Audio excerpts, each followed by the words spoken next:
Bonjour à tous, l'invité des Échos a eu son premier job chez IBM avant d'effectuer un grand virage chez Publicis où il a passé une quinzaine d'années. Aujourd'hui, il est basé à New York, il est à la tête d'une entreprise de communication qui porte son nom. Richard Attias, bonjour. Bonjour Neila. Merci d'être avec nous aujourd'hui. Vous avez annoncé très récemment que WPP, le numéro 1 mondial de la communication, s'emparait de 30% de votre capital. Je voudrais savoir qui des deux a fait le premier pas. WPP a fait le premier pas, mais en fait c'est une histoire qui remonte à quelques années, puisque dès que j'ai souhaité créer Richard Attias et Associés il y a 4 ans, on avait eu des discussions avec Sir Martin Sorrell, et je trouvais que c'était prématuré de s'associer ou de s'adosser à un grand groupe de communication. Et puis comme Martin a de la suite dans les idées, il a trouvé cohérent de nous réapprocher il y a quelques mois, et là je trouvais que ça faisait du sens.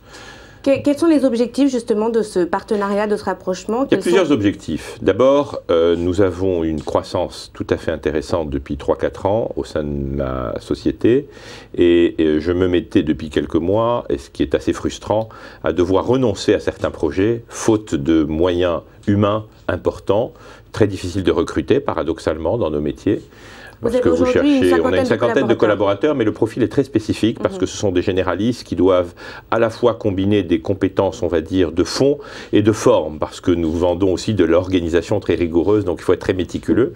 Et puis une très grosse culture générale, puisque nous sommes un opérateur qui est vraiment global et international. Donc pour revenir, nous passions à côté de certaines opportunités, et donc s'adosser à un grand groupe international va nous permettre de bénéficier de ressources humaines supplémentaires, de compétences, parce que quand un client, État ou entreprise vous fait confiance et qu'il vous fait très confiance, il a tendance à vous demander beaucoup de choses. Et puis là, je ne voulais pas diversifier mon offre, donc on va la compléter avec celle de WPP.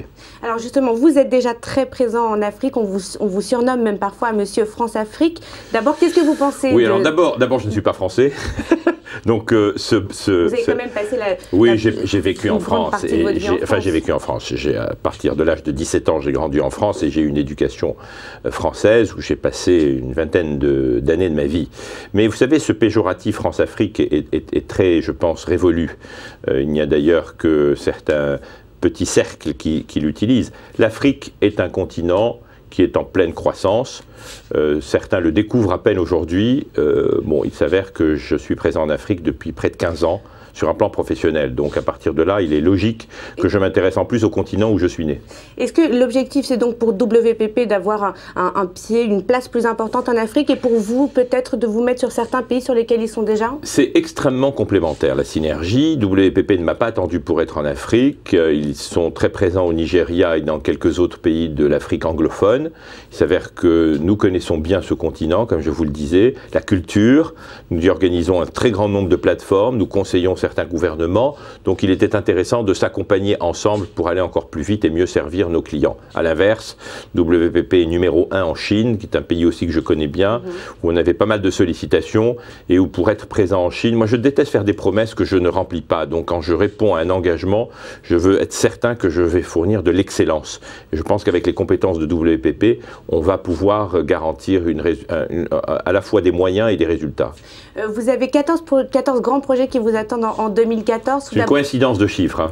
Tout d'abord, quels sont-ils? Et puis, est-ce que vous pouvez en prendre encore d'autres en cours de route? Oui, bien sûr. On peut toujours s'organiser et se développer pour absorber les opportunités.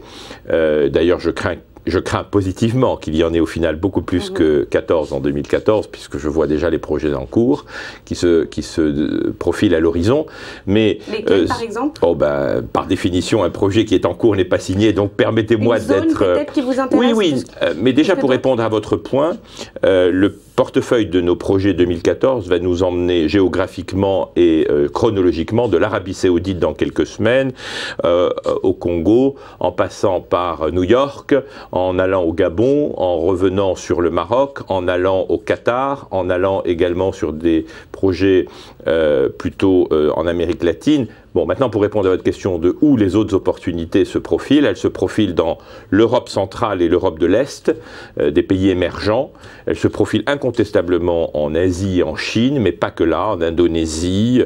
Et puis, je crois qu'il va falloir que l'on se développe de façon beaucoup plus active encore, là où nous sommes basés, qui sont les États-Unis, car l'économie repart.